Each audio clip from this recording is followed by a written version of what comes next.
Oui, alors le karma, du point de vue du bouddhisme, c'est essentiellement l'action, mais l'action qui n'est pas limitée à l'action du corps, c'est l'action de l'esprit aussi, c'est-à-dire par exemple les intentions, les délibérations, c'est aussi la parole. Et en plus de ça, c'est une action qui est délibérée, qui est orientée par une intention et qui va avoir des effets. Alors généralement, on englobe dans les notions de karma aussi les effets, mais normalement, il faut distinguer l'action elle-même de ses fruits, qui sont les effets du karma. Alors en fait, quand on emploie le mot karma, c'est pour exprimer la relation de causalité entre l'action et ses effets? La notion de karma implique cette notion de causalité, mais c'est une causalité d'ordre moral. La notion de karma implique fondamentalement la notion de responsabilité et la notion de cause à effet, c'est-à-dire que nous sommes les auteurs de notre vie, nous sommes les responsables de notre vie. Notre vie est ce que nous en avons fait. Donc c'est une notion extrêmement positive. S'il n'y avait pas de liberté, il n'y aurait pas de karma du point de vue bouddhiste. Oui, mais en même temps, vous parlez de liberté, alors qu'on a l'impression que ce que l'on vit actuellement est complètement conditionné donc par nos actions passées, et que ce que l'on est et sera dans le futur est également en partie conditionné par ce que l'on a été. Alors où est la liberté dans tout ça? Non.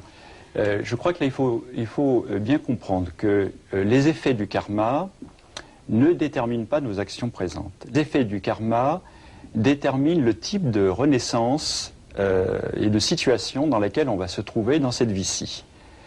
On peut dire que les effets du karma sont un petit peu les cartes que nous avons à notre naissance. Le jeu de cartes, donc, c'est-à-dire la situation dans laquelle on se trouve, les acquis positifs et négatifs qui nous sont donnés à notre naissance. Mais ensuite, la manière dont on va faire avec cet ensemble de conditions dans lesquelles nous sommes nés, eh bien ça, c'est notre responsabilité et notre liberté. Donc nous avons la possibilité de prendre conscience de ce dont nous sommes les héritiers, mais de le transformer. Et plus on sera conscient, plus on aura la possibilité d'agir sur la situation qui était la nôtre à l'origine et de la transformer. Donc, par rapport à cette notion de karma, vivre l'instant présent est quelque chose de fondamental. C'est vraiment dans l'instant présent et en étant parfaitement conscient et lucide de l'enjeu de ce qui est en train de se passer pour moi et dans ma relation avec mon environnement, ici et maintenant, je peux infléchir mon action et donc infléchir les effets de mon karma passé. Donc, à partir de quand on peut dire qu'on est conscient des choses? Eh bien, j'aurais envie de dire, un petit peu pour reprendre l'image biblique, à partir du moment où il y a une conscience du bien et du mal, une conscience de la valeur des actes. Un petit peu comme, bon, il y avait l'état d'innocence dans le jardin d'Éden, et puis l'homme a mangé du fruit de la connaissance, du bien et du mal. À partir de ce moment-là, ces actes ont eu des conséquences et des effets éthiques, et du point de vue bouddhiste, donc des effets karmiques. Alors tout à l'heure, vous avez défini le karma comme l'action qui provoque des effets, donc des conséquences. Est-ce qu'à une action correspond un effet, ou est-ce qu'à une action peut correspondre plusieurs effets, et sont-ils immédiats au niveau de leur actualisation? Je pense que généralement, une action produit un effet, mais cet effet va être plus ou moins durable en fonction de l'importance de l'acte. Et puis, l'effet ne va pas forcément être immédiat. Il y a des effets qui sont immédiats, mais il y a des fois, on emploie souvent dans le bouddhisme, on a beaucoup d'images agronomiques, et le karma est souvent considéré comme une graine qui va tomber en terre, qui va mûrir, donner un fruit, et ce fruit va être l'effet de ce karma. Des fois, ça met du temps. Et ça peut, justement, c'est à cause du fait que le karma met du temps à mûrir, parfois, que pour récolter les effets d'une action présente, il faudra renaître dans une autre vie, ou dans d'autres vies encore. Mais donc c'est complètement indissociable. Karma et renaissance, on ne peut pas les dissocier. Hein. Oui, tout à fait. Nous renaissons parce que nous avons à recueillir le fruit de notre karma passé. Et en même temps, cette renaissance-ci est l'occasion, non pas de subir d'une façon fataliste des conséquences de nos actions passées, mais partant de là, d'en prendre conscience et de les transformer. Par exemple, si moi j'ai rencontré un jour la pratique du zen, j'ai rencontré Maître Deshimaru, je me suis mis à pratiquer zen, ça va être les effets de mon karma passé. Mais c'est pas un mauvais karma, moi j'en suis très heureux. Bah oui, a priori, oui. Si nous sommes ici maintenant en train de parler du karma ensemble, moi j'en suis très heureux et je pense que c'est une bonne chose. Donc les effets du karma ne sont pas nécessairement négatifs, mais à un moment donné, ces effets peuvent nous conduire même jusque sur la voie. Et d'ailleurs souvent, et ça c'est une chose à laquelle on ne pense pas suffisamment, c'est souvent un karma très négatif qui va nous avoir mis dans des situations de souffrance intense, qui vont nous faire remettre en question le train-train de notre vie, nos conditionnements ordinaires, et vont nous faire penser, mais c'est pas possible, il faut que ça change. Une révolution intérieure est nécessaire. Et des fois, le pire devient le meilleur. C'est pas pour autant qu'il faut cultiver les actions négatives, mais des fois, quelqu'un qui serait toujours en train d'agir très prudemment, en suivant la morale, l'éthique, etc., avec une manière un peu peureuse, des mauvaises conséquences, etc., pourrait avoir une bonne conscience qui ne lui permettrait pas de se remettre en question et donc de changer radicalement son point de vue à partir du karma. Oui, donc c'est pas forcément négatif quand on a l'impression que c'est quelque chose de très négatif et que la situation est difficile. Le karma, ce qui est important dans le karma, c'est d'en prendre conscience, de prendre conscience qu'il n'y a rien de gratuit dans notre vie, donc nous sommes vraiment libres et responsables de ce que nous faisons, et qu'à partir de là, nous avons une capacité de transformation. Et ce qui est important dans le karma, c'est cet optimisme fondamental de se dire, ce qui m'arrive est justifié, mais à partir de là, je peux en apprendre quelque chose, si je réfléchis. Et je peux donc transformer, infléchir ma vie à partir de là. Alors, Zazen participe beaucoup à cette transformation. Bien sûr, oui. On dit souvent que, dans les textes, que Zazen permet de transformer notre karma, entre guillemets. Qu'est-ce que ça veut dire? Eh bien, deux choses, principalement. D'abord, dans la pratique de Zazen, dans l'état d'observation de soi-même, face au mur dans lequel on est, quand on pratique Zazen, on peut voir défiler notre vie, nos actions passées et présentes, et nos désirs, nos pensées, et donc tout ce qui sont les graines de notre karma, ou les effets de notre karma passé. On peut les observer, en prendre conscience. Et cette prise de conscience-là va déjà avoir un effet de transformation par purification, par la compréhension que l'on en a.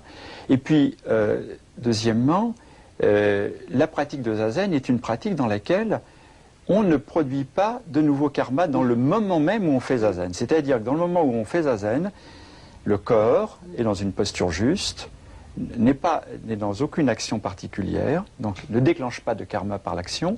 On est silencieux, donc le karma de la parole est coupé, et des fois il est bon de le couper, ce karma de la parole.